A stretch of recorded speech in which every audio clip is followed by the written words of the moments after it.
What if William Shakespeare had a sister who matched his imagination, his wit, and his way with words? Would she have gone to school and set the stage alight? In her essay, A Room of One's Own, Virginia Woolf argues that this would have been impossible. She concocts a fictional sister who's stuck at home, snatching time to scribble a few pages before she finds herself betrothed and runs away. While her brother finds fame and fortune, she remains abandoned and anonymous. In this thought experiment, Woolf demonstrates the tragedy of genius restricted and looks back through time for hints of these hidden histories.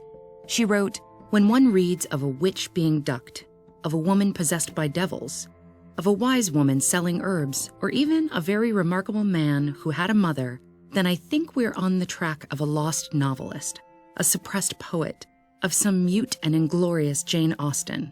A Room of One's Own considers a world denied great works of art due to exclusion and inequality. How best can we understand the internal experience of alienation? In both her essays and fiction, Virginia Woolf shapes the slippery nature of subjective experience into words. Her characters frequently lead inner lives that are deeply at odds with their external existence. To help make sense of these disparities, the next time you read Woolf, here are some aspects of her life and work to consider. She was born Adeline Virginia Stephen in 1882 to a large and wealthy family, which enabled her to pursue a life in the arts. The death of her mother in 1895 was followed by that of her half-sister, father, and brother within the next 10 years.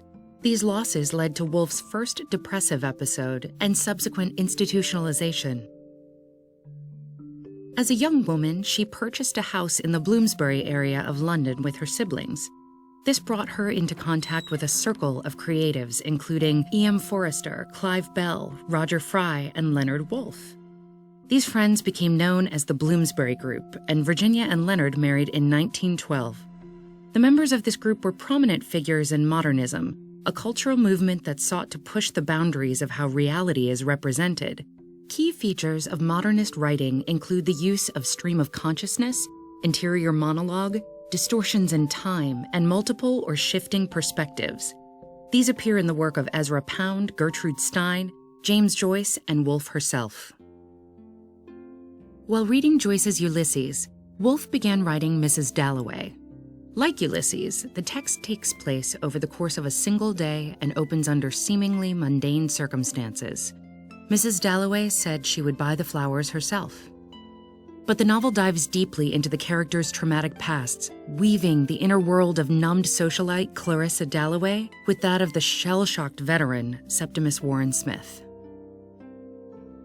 Woolf uses interior monologue to contrast the rich world of the mind against her characters' external existences. In her novel To the Lighthouse, mundane moments like a dinner party or losing a necklace trigger psychological revelations in the lives of the Ramseys, a fictionalized version of Woolf's family growing up. To the Lighthouse also contains one of the most famous examples of Woolf's radical representation of time. In the Time Passes section, 10 years are distilled into about 20 pages. Here, the lack of human presence in the Ramseys' beach house allows Woolf to reimagine time in flashes and fragments of prose. The house was left. The house was deserted. It was left like a shell on a sandhill to fill with dry salt grains now that life had left it. In her novel The Waves, there is little distinction between the narratives of the 6 main characters. Woolf experiments with collective consciousness, at times collapsing the 6 voices into one. It is not one life that I look back upon. I'm not one person. I am many people.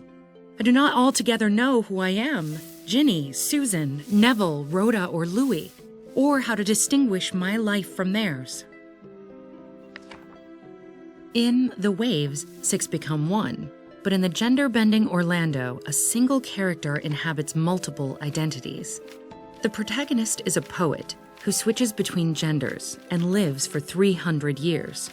With its fluid language and approach to identity, Orlando is considered a key text in gender studies. The mind can only fly so far from the body before it returns to the constraints of life. Like many of her characters, Woolf's life ended in tragedy when she drowned herself at the age of 59. Yet, she expressed hope beyond suffering. Through deep thought, Woolf's characters are shown to temporarily transcend their material reality.